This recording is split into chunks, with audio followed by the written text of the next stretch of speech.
मारिया जी, मैंने कहीं नहीं कहा था और आज की आपकी राइजिंग इंडिया के मंच पे मेरे अभिमत को स्पष्ट करता हूं। मैंने कभी नहीं कहा था there will be correction of history. ये पवन मेरे मित्र बैठते हैं, मेरे को रोज घेरते हैं पार्लियामेंट से बाहर आने के बाद। मैंने इसको नहीं कहा था ना आज भी कहूंगा। हम बड़ी लकीर खींचने वाले हैं। आप बिहार से आते हो, आप जिस जिले से आते हो उस जिले से, जिस जोन से एक बहुत बड़े स्वतंत्रता सेनानी है बाबू वीर कुंवर सिंह। आप जानते हैं उनको? जी। क्या देश जानते हैं उनको? कर्नाटक में उनके बारे में पढ़ाई नहीं होनी चाहिए? जम्मू कश्मीर में उनके बारे में पढ़ाई नहीं होनी चाहिए? मारिया जी, मैं जिस जिले से आता हूं उस जिले में एक 13 साल की लड़का अंग्रेजों के साथ लड़ा था। एक नदी में वो नाव चला रहा था। अंग्रेज गए कि हमको नाव पार करो। उन्होंने कहा कि आप फिरंगी हो, आपको मैं नाव में नहीं बिठाऊंगा। उन्होंने गोली मार दिया। उनके बारे में देश को मालूम नहीं होनी चाहिए? आलूरी सीताराम राजू एक ट्राइबल व्यक्ति, आंध्र में विशाखापट्टनम इलाका में जनजातियों के अंदर एक क्रांति खड़ा किया अंग्रेजों के खिलाफ। वीर सुरेंद्र साय लंबे समय तक जेल में रहे, मध्य प्रदेश की। इनके बारे में आज देश कितना जानता है? तो देश क्यों नहीं जान पाया? अब गलत जगह पे पूछ रहे हो। मैं तो कह रहा हूं उनको बताना ही पड़ेगा। इसीलिए हम कह रहे लंबी लकीर खींचेंगे, सबको इतिहास की पन्ने पे लाएंगे, इसको सारे पाठ्यक्रम में ऑफिशियल रिपोजिटरी में लाएंगे। किसी भी चीज को मिटाया नहीं जाएगा, अधिक चीजों को जोड़ा जाएगा। इसी में सब लोगों की सहायता चाहिए।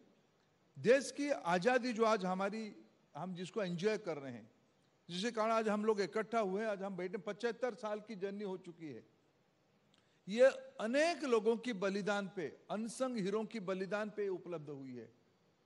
नारायण गुरु एक सोशल रिफॉर्मर रहे केरला के।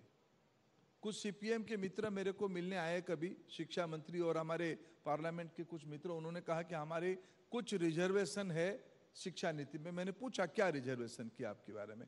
मैं जानता हूं आपकी सरकार ने नारायण गुरु के बारे में बहुत अच्छा शोध और अध्ययन किया। मैं उसको राष्ट्रीय शिक्षा नीति के तहत देश में लाना चाहता हूं। आपकी आपत्ति क्या है? उन्होंने कहा कोई आपत्ति नहीं। तो फिर आपका अमेल कहां है? अमेल कुछ नहीं है। देखो, इसको एक छोटे दृष्टि से मत देखिए। बाकी रहा एनईपी की इंप्लीमेंटेशन की बात, ये बात सही है। एनईपी को 3 साल हो रहा है। 2020 जुलाई में ये लागू हुआ था, लेकिन पहला साल कोरोना के कारण उसकी जिस तेजी से इंप्लीमेंटेशन होना चाहिए वो नहीं हो पाया। आज प्राइमरी एजुकेशन से, फाउंडेशनल स्टेज से लेके हायर एजुकेशन तक सारे वर्टिकल्स में पैरेलल काम हो रहा है।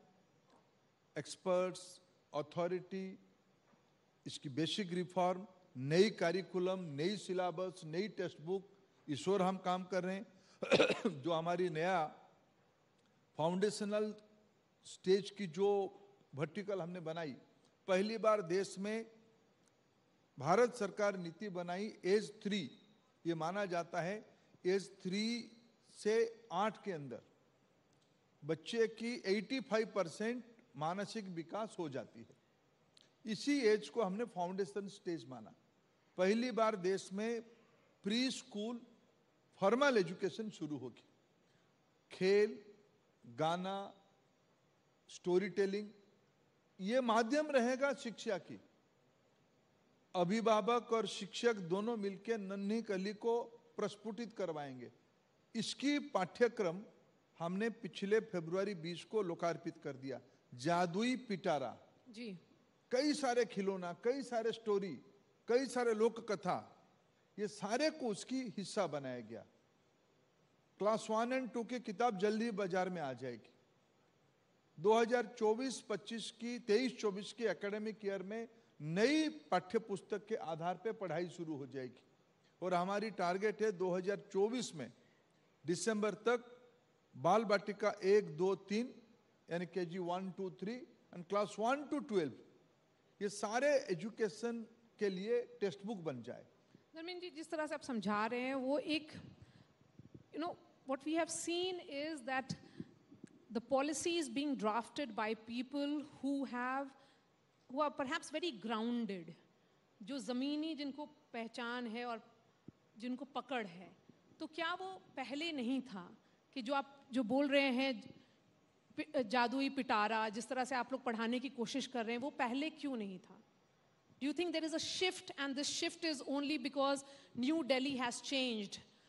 The policy makers have changed. Their approach has changed. मैरिया जी, मैं उस अनहेल्दी कंपटीशन में जाना नहीं चाहता हूँ। मैं ये नहीं कहूँगा कि यहाँ जो विद्वान बैठे हैं, आप और हम जो बैठे हैं, हम उस शिक्षा पद्धति से यहाँ पढ़ के आए हैं, वो गलत था, ये बिल्कुल कतई मैं कहने का दुस्साहस नहीं करूँगा। लेकिन आज चैलेंज और बड़ा है, समय के हिसाब से उसको इवोल्यूशनरी प्रोसेस में और ऊपर लेवल पे ले जाना चाहिए। टेक्नोलॉजी इतनी तेजी से हमको प्रभावित करती है। पहले हमारी घर में एक स्कूटर होती थी तो 15 साल चलती थी। आज हमारे घर में उसी मूल्य का, उसी वैल्यूएशन की मोबाइल फोन साल में 3 बार बदल चुकी है। नया टेक्नोलॉजी के साथ, नया फीचर के साथ आ जा रहा है।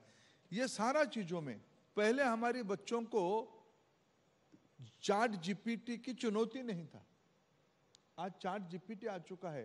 ह्यूमन इंटेलिजेंस काम करेगा या मशीन लर्निंग काम करेगा, ये अभिभावकों के मन में द्विधा आई है। पहले आपके घर में बच्चों के सामने स्क्रीन टाइम की कोई चैलेंज नहीं था, मेंटल वेलनेस, मेंटल हेल्थ की कोई इशू नहीं था, आज इशू बना है। ये सारे के लिए जो नई अप्रोच चाहिए, 21st सेंचुरी ज्ञान की सदी होने वाला है, नॉलेज बेस्ड सेंचुरी होगा। और जिस सिविलाइजेशन के पास, जिस सोसाइटी के पास इन-डेप्थ नॉलेज होगा, गहरा ज्ञान प्रभाव होगा, विरासत में जिनको बहुत संस्कार मिला होगा, जो दूर को देखने वाला शक्ति जिस समाज में होगा, वही समय को पकड़ सकता है। हमारी कन्विक्शन है, भारत उस सारे गुण की अधिकारी है। विश्व कल्याण के लिए हमारी शिक्षा व्यवस्था न केवल हमारी आवश्यकता को पूरा करेगी, दुनिया की ग्लोबल रिक्वायरमेंट को, हमारे भारत में इस बार वैक्सीन बना, सिर्फ भारत को सहायता नहीं किया, दुनिया को मदद किया। ये हमारी शिक्षा नीति की अभी की फाउंडेशनल रिक्वायरमेंट है।